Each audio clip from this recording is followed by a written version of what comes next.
What is up, brother? How are What's you? up, man? All right. We start here in about 30 seconds.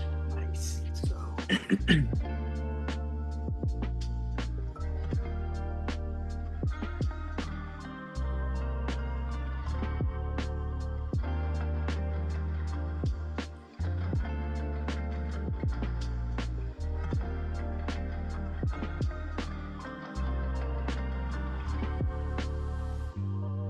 It's 12:30. Hey, everybody, how we doing? Welcome to REI 101 podcast with my good friend, co-host Alberto Medellin. How was your fourth, brother? Oh man, it was good. Um, did some relaxing and really that was it. Good. Nothing too crazy. We just kind of kicked back. We had to get a rental ready for a renter that was moving in on Sunday. So we were converting one of our short-term rentals to a long-term rental. So we had to do some paint and touch-ups and a few things to get the house ready on Saturday. And so we were just busy doing that pretty much all day Saturday. Very awesome. Yeah, we had a good time. We just stayed at the house, and we have some neighbors that have kids that are Jonah's age, and so played outside, shot some fountain, not the big fireworks, but just like the fountains, and then a couple of poppers and streamers and stuff like that. So it was a good time. Awesome. I've got I just pulled up this data point today, and I think it's pretty interesting. I want to get your perspective on this. Today we're going to talk about vacation rentals, and we're going to analyze some deals today. And you are able to share your screen. Now Alberto's going to share his screen. But I got this data point that I ran. So we know that in the month of June, we saw 8,379 single family homes sell out of close to 41,000 active listings, 8,000 sold. But I'm going to ask you a question. So that's like How to 20% almost, right? correct? Yeah. So we do have an inventory problem, and somebody was asking me what is contributing to the inventory. Common answers are interest rates. Common answers are insurance, and inventory is contributing to the inventory. So I also ran another data set against it on new construction. My question for you is this: what percentage of home sales in the month of June were new construction, homes built in 2024 or later? So, what percentage of home sales were new construction? If you think you know the answer, before I tell you, what percentage of new sales, you can type that in the chat box. Hmm. What percentage of homes sold were new construction? I'll take a swing at it. Okay, what you got? I would say 1%. 1%? Yeah, just because we're building some new construction and we're in an area with a bunch of inventory, so you know. Yeah, maybe. Did anybody else want to guess? What percentage of home sales last month were new construction? So the answer is 2,298. That is 27.5% of all homes sold in Houston were brand new construction. Hold on. So you're saying like pretty much one in four homes that were sold was a new construction property built within the past 24, within the past 12 months. It's it's worse when you go back. In December, it was 30, it was in the high 30s percentage wise. We've been So it's averaging worse for about existing 30, homes, is what you're saying. Worse for existing home sales, but right? good if Oh you're a yeah. new construction, if you're building. If you're in new construction, it's good. Yeah. Okay. Yeah. Okay, good. So part of that's contributing because we talked about what metrics do we look at in order to evaluate whether or not the market's healthy. We look at Days on market, that's high. We look at inventory, that's high. Interest rates are high. Buyers, buying power is low. But one thing that is one kind of metric that's sneaking in there that's that's really throwing everything off is the average sales price of homes are actually Mhm. going up, but that's because of the new construction that's kind of throwing those numbers off. So it's close to a third right now of new construction. You might, I thought that might be good news for you because you're building some new homes right now. Yeah, that is good news. I'll take it. So I'll take some good news. so today, first Monday in July, we're going to be looking at analyzing deals. We looked at a multifamily last month. The month before that, we looked at a single family wholesale deal. Let's talk about short-term rentals, Airbnbs, because Albert, you're managing a lot of these properties, and I'm selling some of them, so I'm getting a lot of um, interaction with the market in regards to these type of properties. But the overall feeling for VRBOs and Airbnbs is not as strong as it once was. I have a house that I'm selling that it's in Nassau Bay, and there's a garage apartment, and my seller had the garage apartment on Airbnb going back to like 2010, like in the early days of Hmm. Airbnb. And he said for there were years where the income he made off that garage apartment paid his entire mortgage for years. Hmm. Yeah, I mean, I agree with that 100%. I think kind of where you're getting at is, there's definitely more competition, right? There's more hosts that are out there. There's more people that are doing Airbnb, especially after the lockdown in 2020. Hmm. There was kind of like this pent up travel when everything was locked down, and then the floodgates were opened, and everybody wanted to rent out their house. Nobody wanted to stay in a hotel with other people that close, right? Yeah. Airbnb had a really big boom, Airbnb, VRBO. I think now though, you can still make very good money with Airbnb. You just have to do things a little bit differently than 95% of the hosts that are on Airbnb, and those things is location, right? You want to be in a Hmm. good location. You want to have highly sought after amenities in your property, and your design on your property has to stand out from your competition because it's very easy to just furnish a house with IKEA furniture, slap a fresh coat of paint on there, and put it on Airbnb. That's super easy. That's what the majority of people try to do. But they aren't going to be booked as much, so their Yeah. occupancy is going to be low, and their average daily rate is going to be low as well.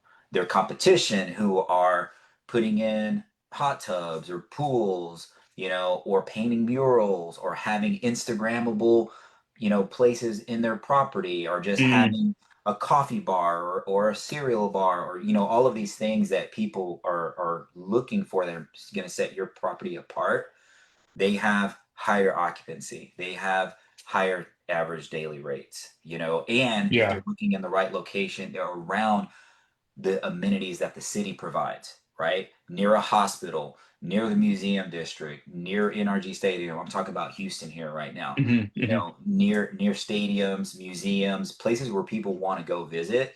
Also near downtown, near Yeah. Midtown, Edo, because people work there as well. People Hmm. come into town and work. So all of those things really should factor in when you're looking at a property, along with the numbers, which is kind of what we're going to look at today. So in the chat, I want to hear from people. We got a lot of people on the call today. What are your thoughts? What do you know about short-term rentals? What's your perspective, opinions? Thumbs up, thumbs down. Do you think the market is getting better? Do you think it's going to get tougher? Do you think it's too saturated right now? Or maybe there's some areas where those rocket ships come from. Did you do that? To the moon, baby. To the moon. I like Yeah. it, man. I like it. Yeah, it's a good opportunity. And what we definitely want to get into some of the mistakes and misunderstandings and misconceptions that people have, especially while they're getting into this space because we've seen the good, but we've seen the bad and the ugly as well. So, Albert, you got a deal for us that you want to talk about, right? Yeah, it's actually one of our students, Vic, and there's actually I think a couple students here on the call. They know Vic very well. He's very vocal. I love him. He puts all of his stuff out there, the good, the bad, and the ugly, kind of what you're talking about. But I don't actually know his number, so I didn't sit down with him, or maybe I did, but I've looked at a lot of properties since then. So I'm just kind of go off of how I would look at his property, Yeah. from the beginning, and look at some of the tools that we use and some of the methods that we use to kind of analyze these deals, all the way from, really you want to look at how much cash flow you have coming in, and we all know that you make money besides cash flow, right? There's debt pay Hmm. down, appreciation and the tax Right. benefits, right? But we're going to just focus kind of on cash flow for right now. And we're going to look at his potential mortgage because he's going through the refinance process right now. So, what his potential mortgage could be and what Hmm. tools we use to get to that number, too. Yeah. But I can share my screen real quick.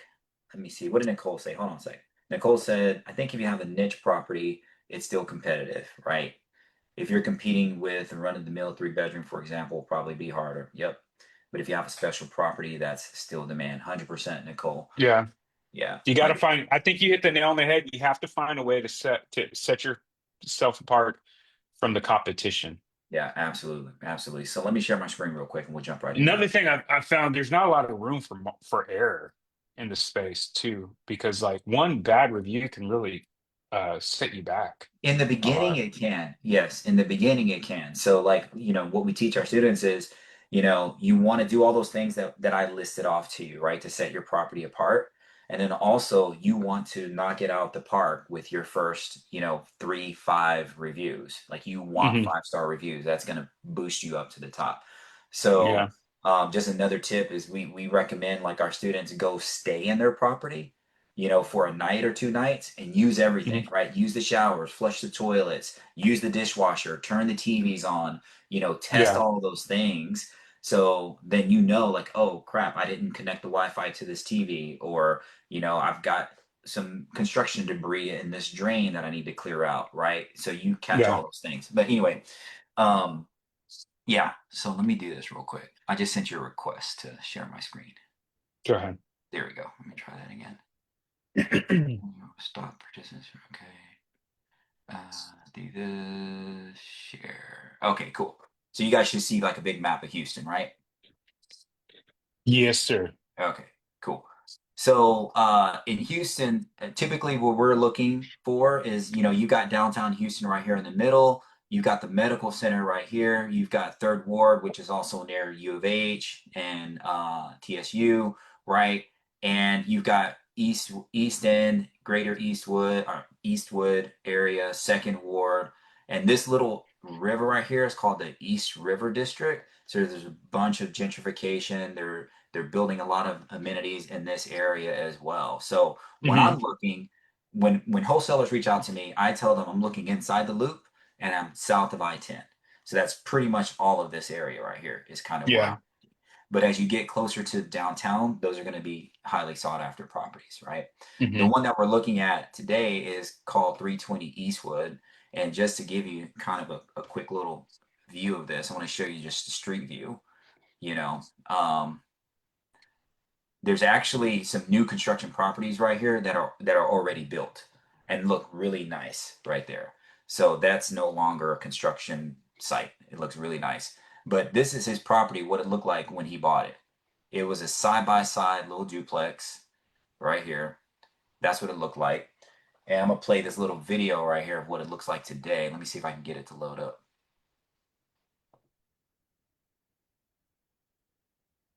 You see it? Oh wow. Yeah, he built this 2-story top bottom duplex. He's got a big hot tub, big patio area. That's Vic right there. Highly motivated, energetic guy. They're putting everything together here. So I mean, this is what's involved, with setting up your Airbnb. Is he put a lot of sweat equity into these properties. Yeah. Him and his crew built that patio deck area, all of that landscaping. He did that himself with his crew. but he's getting the place together. It looks amazing. I'm going over there today at 2 o'clock, but it looks really cool. So he kept it as a duplex. What was the like the main value factor in it? Was it location or was there So something the else to it? location is good. It's right by the metro rail. So I don't know Hmm. if you know this, but in 20 next year, the World Cup is coming to Houston, and his property is steps from the metro rail. So Nice. getting back and forth to these sports venues is going to be super easy from his property. It's in an area too that's been gentrified as well. So there's a bunch of properties that have already been fixed up. So he's not next door to like a Yeah. There's rundown a property. there's So a that's proof of good. concept there. Yeah. And he's got 2 units, right? So we kind of learned this with single family homes. If you're vacant, you're 100% vacant. Okay. Hmm. With his duplex, if he's just renting 1 unit, hey, he's 50% occupied, you know. Right. So that was the goal here, is to increase that cash flow. So that's why he wanted to keep it as a duplex. All right. Got it. Got it. So what we do first is we go to a couple tools. Like we'll use this tool called AirDNA, and we Hmm. use another tool which everyone knows, like Airbnb. Okay, AirDNA is going to give us some basic numbers, and these are going to be average numbers. And what we kind of talked about in the very beginning is you don't want an average property. Like that's not your goal, or maybe it is, but you're probably gonna have a tough time if you're in an area with a bunch of properties around it just like yours. All right. And then what we do here is we just plug in the address, and this is free, by the way. You can just sign up for a free account on airdna.co. You plug in the address, you make sure you have the right bedrooms and bathrooms. So he's got 2 3 2s. All right. So he's got a 3 2 at the top and a 3 2 at the bottom, 6 guests. And when I update that, that gives me what his projected revenue is. All right, Okay. times 2, because remember, he's got 2 units. Remember? So he's Hmm. got 2 units, and this is saying let me make sure this is updated. This is saying he's occupied about 54% of the year at about $204 average daily rate. All right. Okay. Doesn't Yeah. doesn't sound too bad to start, right? 80 grand revenue, right? Doesn't sound too bad. But when you look at his operating expenses here, like I'll show you what this looks like. He's got a 15% management fee There on you top go. of that. Okay. He's got lodging tax, property tax, and these are just estimates too. And you can kind of play with these numbers as well to kind of get, now his net operating income is 21K per unit. All right. That's that's about the profit margin that I was thinking. So you're saying what was that gross revenue again? 40,000? Yeah, about 40,000 times 2, yeah, is 80K. So it's probably a good go back to that expense chart Yep. up to okay, so management fee estimating around 15%. That's going to be your highest. You got to calculate your taxes and insurance cleaning fees. So the cleaning fees here are not included in the management fees. Is that right? So, correct. Yeah, correct. And But then, you're gonna charge those cleaning fees separately, aren't you? right, the guest will pay those cleaning fees. Okay. Yeah, the guest will So pay. it's reasonable before paying down your debt. It's reasonable to have like a 50% profit margin on your revenue, right? Your expenses be about 50%, your profit should be about 50%. I think that's reasonable. Yeah, but I mean, I think we're going for like something closer to 30% profit margin. 30% profit? Okay. I think it's a That good would number. be that would probably be safe. Yes. Even 30 to 40%, but Right. So I'm multiplying that by 2 though. All right. So that's 80K. Let me move your screen. yeah. But I don't have an average property. So the next thing I'm going to do is I'm going to go over here to Airbnb. And what I do is I just type in the zip code, which is 77011. And I'm looking at properties here. Let me go back to my filters real quick. Let me take this one filter off. There we go. So he's right around. I like this map too because he's right around. Here's Lockwood. Here's Eastwood right here. This Hmm. is Eastwood and Harrisburg. So his property is right in this area, and you can see there's plenty of Airbnbs. Right, you can see some that are pointed out, and they've got these other ones around. All right. So what Those we are average daily no, rates? no, no, no. These are going to show. I'll show you in just a second. So we're going to click on some of these. Like I'll click on this, and I'll go ahead and click on and open Okay. up the listing. Right, and it's cool. Look, it's got a mural, astronaut mural. It's Yeah. fits up pretty good. They got an outdoor space as well. Oh, that's awesome. Yeah. Yeah, it's 3 bedrooms, 5 beds, sleeps 6 guests. So I'm mainly looking for properties that also sleep 6 guests. Hmm. I put 6 guests as my max, but there may be other properties that sleep 9 or 10 guests that show up in this list. Typically, those are more price per night. Those are so I don't necessarily want to comp with those. Yeah, I but they're want to also going to comp have with a higher vacancy, aren't they? it depends. Sometimes, yeah, sometimes. But what I'm looking at here is I'm going to click on this calendar and I'm going to clear dates, and I'm just going forward a couple months and looking to see how much vacancy they have. So it looks like they're booking out about a month, almost 2 months in advance. All right, and that's pretty good. You want to see Hmm. stuff like that, Okay. right? And if you look here, today is what, the 7th, and Hmm. they've got about a 50% occupancy for the rest of the month. All Hmm. right.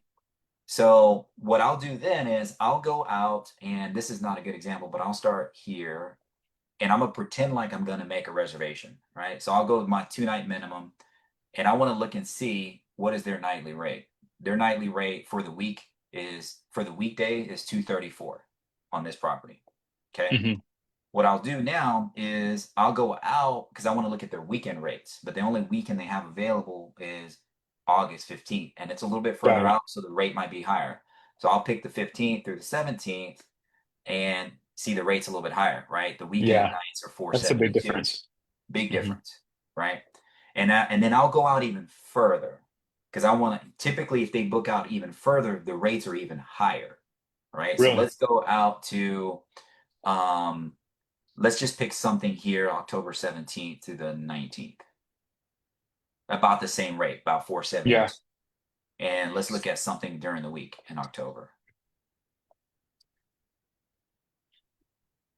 Yeah, big So difference. their weekly rate, it doesn't look like they have dynamic pricing on this either, by the way, because their Tell me weekend about. rates So are also, exactly the same in October that they were in August and September. And their weekday rates are exactly the same. So they're not really using dynamic pricing. got it. They could and maybe improve their revenue. All right. So that's something that we look at. This is called the enemy method. But I want to go a step further. All right. He has a hot, Alberto, yeah, do you mind? I'm sorry, do you mind if I ask a question? go for it. So you know that I'm doing this exact same thing with Vic, right? Just not too far away. How does the how does looking at all these numbers change when you go to AirDNA? Because he's not planning on, and neither am I, planning on renting the 2 units individually on weekends. He's Hmm. planning on renting the whole house together on weekends. So I think it would probably be a better analysis if, like, on the weekends, if we're looking at a, what is it, an 8 bedroom, no, 12 a people. So six like besides for bedroom, 12 six people, bedroom, 4 bath, let's go look at Hmm. that. right, on the weekends. And then Gotcha. I think he's doing the individual units Monday through Thursdays. Because I think there's value to these larger homes. They go for more, right? So Yes. that's how I'm basically needing y'all to make sure I'm analyzing my property correctly. Yeah. Because that's what I'm doing. I'm doing like an 8 bedroom, 6 bath on the weekends, and then 4 bedroom, 3 bath individually on the weekdays. And the numbers look good, I think, when you do Yeah. it So that let's way. look at that. Now that's a good point. So and just to clarify, make sure I understand what we looked at on that one property, which is not using dynamic pricing.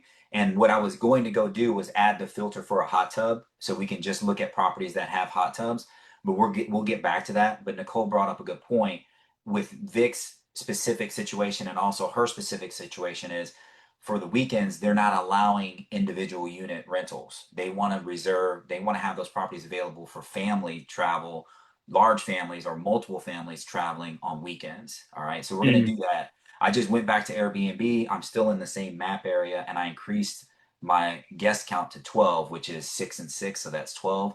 And then I'll So click what start. you're saying, Nicole, that you feel like you may be able to do better as renting them out as individual units during the week and then renting it out as one big Correct. unit on the weekends.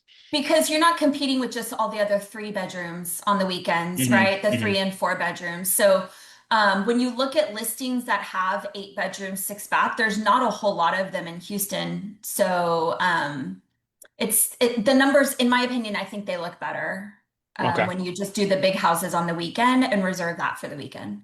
Gotcha. This one has 4.44 stars. I'm not really too interested in that one. Let's look at this one here. So this sleeps 13 people. All right. Let's just take a quick look at the photos. I mean, it's fixed up nice, but there's nothing really special about this property, in my And opinion. that seems so much smaller than Vic's, right? It Like, does. because It you've got does to look consider smaller. you're going to have two kitchens, two dining rooms, Yeah. right? So So yeah. I, So this nightly rate for this property, I have a feeling it's just going to be a lot lower for the weekend. Let's check. It's about the same as that other property that we looked at that slept six. So this one's actually being offered at a big discount, probably because it is smaller. The bedrooms are probably smaller. There's not a ton of space, and there's like no amenities besides being a renovated house, right? So this one's probably not that great to check out. But I'm just gonna skip over to this property, which has a hot tub, has string lights, you know, it's fixed up pretty nice. The photography looks great. Hmm. Um, right? It's decorated nicely. It's got a lot of neat accessories. I mean, I'd want to stay here. I'd want to bring Yeah. my family here. I've got to know who their photographer is. Oh Yeah, my their gosh, photographer that's looks great. good. Yeah, I like their photography. All right, so let me go back here, and now this is one of the points I was making here. So they have 3 night minimums set on their property, which has a hot tub. So I'm just gonna pick Friday to Monday, and look at this nightly rate, 446, about the same, right? Let me go out to October.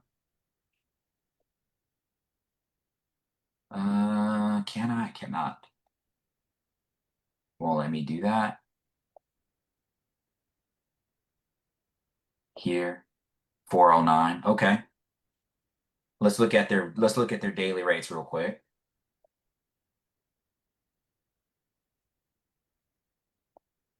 About 332, so about $100 more per night than that other property was, right? Hmm.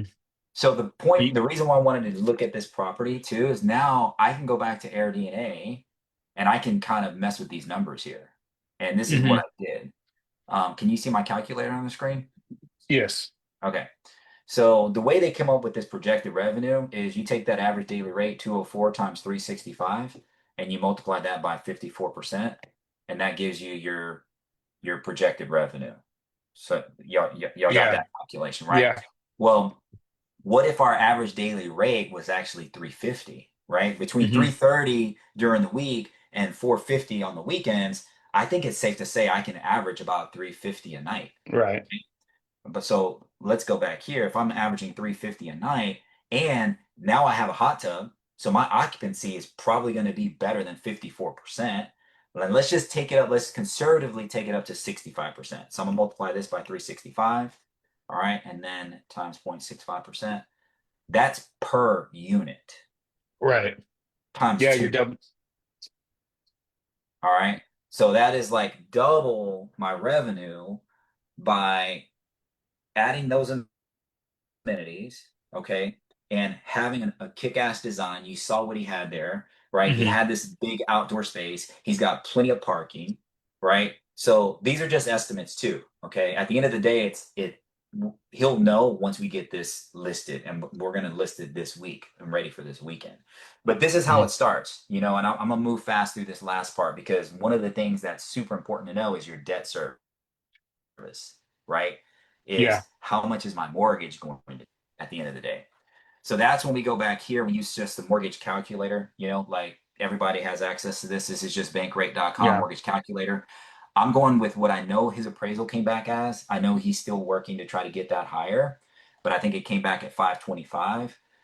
He's going to get 75% of that financed. So his loan is going to be for 25% less, 30 years. And I don't know what his interest rate is, but we'll just assume it's high sevens, high to mid sevens. So we'll say 7.5%. He's got a great credit score, and I'm just plugging in some things here, but maybe this is 200 instead, right? Or maybe it's more. Maybe he's paying 4,000 in insurance. I'm not exactly sure, but let's just say his mortgage was about $3,500. We can just round up.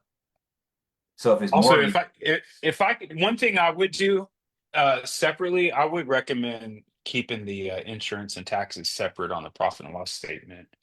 I gotcha. I gotcha.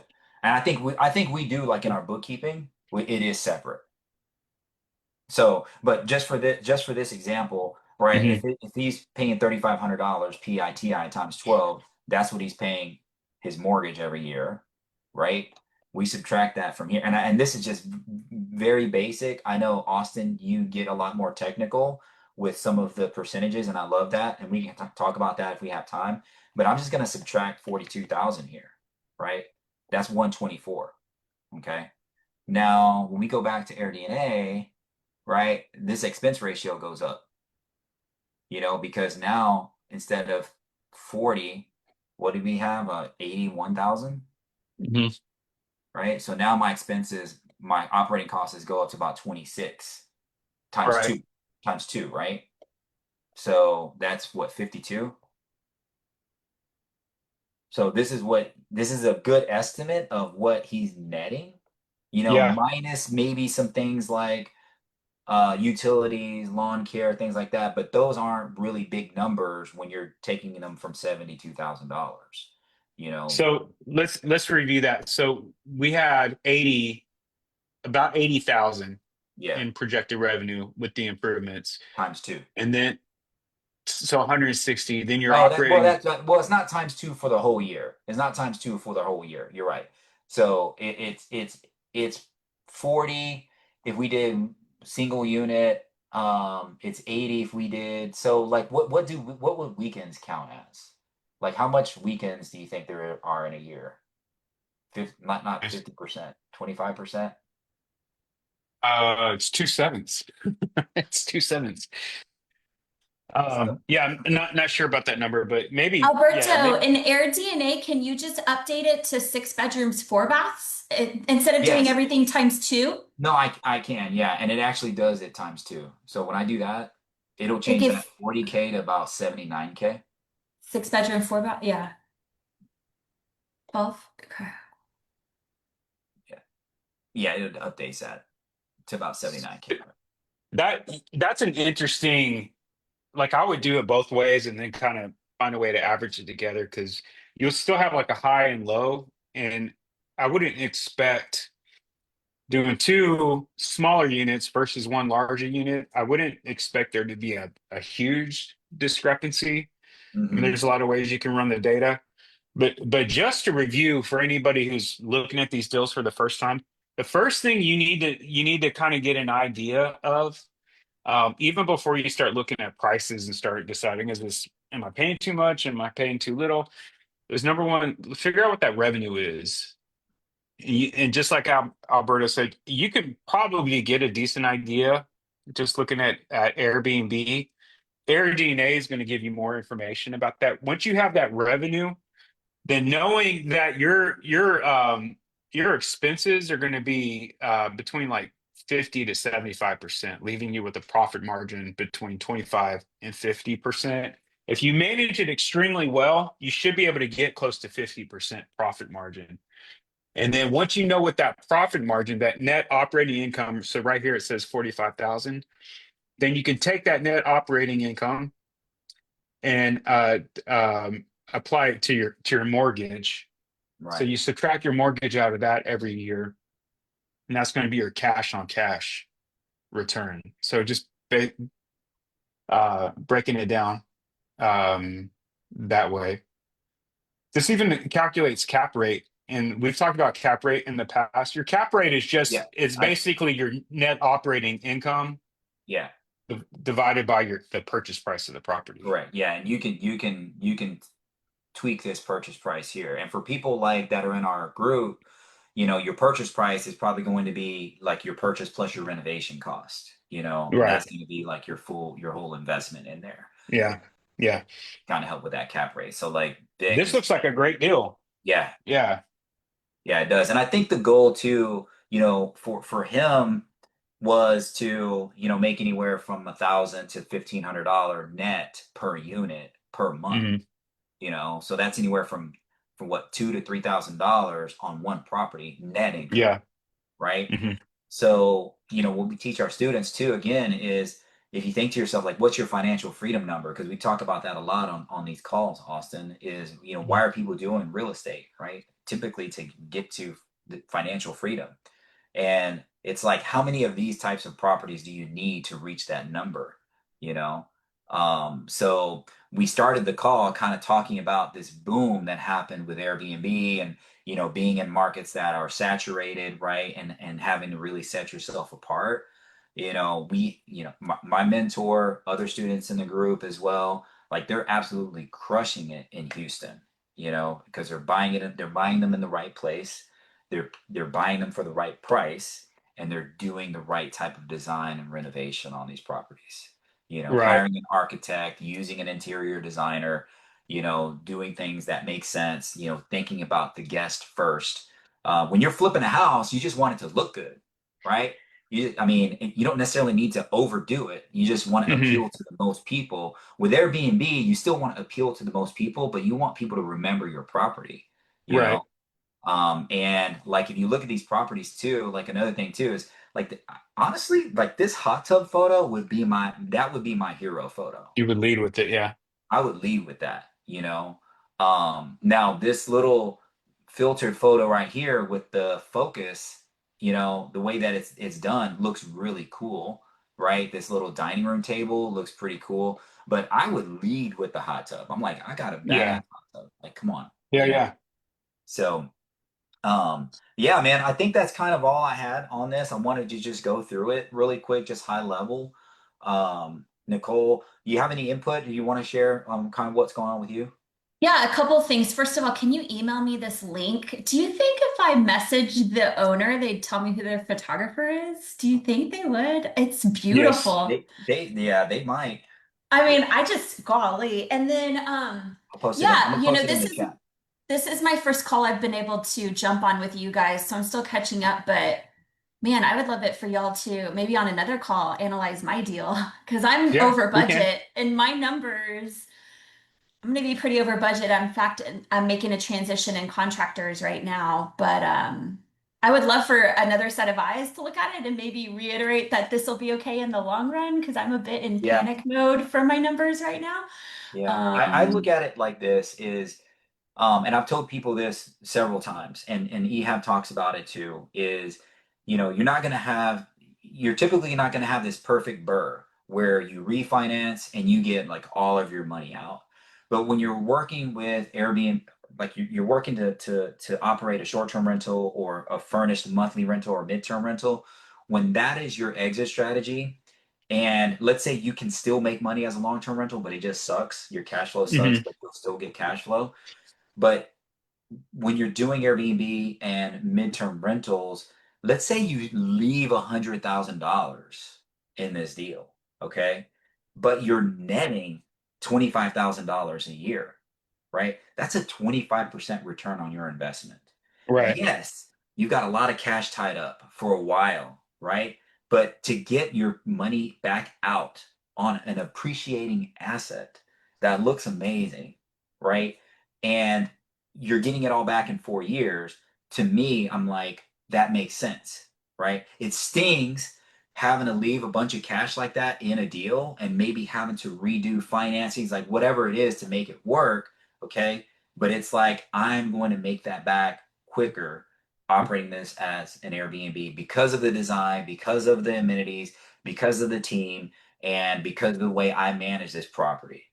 And so I tell people, like, don't get too discouraged by being over budget. Obviously, you want to manage that as closely and as tightly as possible. You don't want to just not pay attention to it, right? Hmm. But it's not as bad when you're operating it the way that you intend to operate it, Nicole. Right. So and you're like, once you get to like the pretty stage and everything is coming together, you're gonna feel a lot better about it.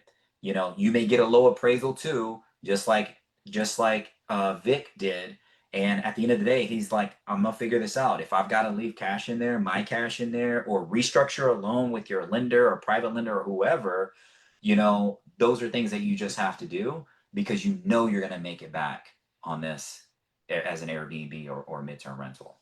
Yeah, I'm Boom. having a forest, see the forest through the trees moment right now, right? Like all I can see is like the immediate, and it's more than 100 grand I'll be leaving into this deal. And then, Austin, I'm not sure your background or anything, but I'm watching these flippers that are basically getting paid to do deals. And they're like, Hmm. I don't do a deal if I have to leave money and I'm just like, wow.